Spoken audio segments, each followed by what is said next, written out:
ကျွန်တော်ကတော့ CIC မှာတက်နေတဲ့ ခေါ်ရင်းဖြစ်ပါတယ်နာမည်အရင်ကတော့ကျော်စိုးဝေလို့တည်ထားကြတယ်ပေါ့နော်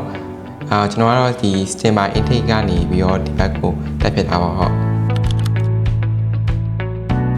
CIC မှာတက်ရတဲ့ခါကျကတော့ထွေထွေဖြစ်တာမရှိဘူးပေါ့နော်အဓိကကတော့ဆရာကြီးကလည်းပေါ့တင်ပြီးရဲကျွန်တော်တို့ဘက်ကလည်းပုံအတိုင်းပဲစာလို့ဖြစ်တယ်ဆိုတော့အဓိကကတော့ကိုယ့်ရဲ့နှုံထားတိုင်းသွားနေရဆိုရင်တော်တော်များများအဆင်ပြေခံစားရတယ်CIC မှာတက်ရင်းအနေနဲ့ကတော့ဒီ live experience တွေကတော့ဒီကျောင်းဘက်ကစီစဉ်ပေးရဲ့ဒီ academic learning အပြင်ကျောင်းမှာလုပ်ပေးတဲ့ event တွေကနေပြီးတော့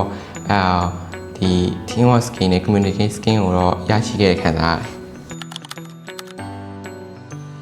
ရတယ်CIC မှာဆက်လက်ကြိုးစားနိုင်မှု motivation ပေးရတော့ဒီကျောင်းကနေပြီးတော့ overseas သွားတဲ့အခါ certificate တို့ scholarship တို့ရတဲ့ဟာကိုဒီ CIC ကျောင်းဘက်ကနေပြီးတော့ degree ဆင်ပေးထားဆိုတော့အဲ့ဒါကိုပဲကြည့်ပြီးတော့များတော့ဖြစ်တော့ motivation ယူဖြစ်တာပါ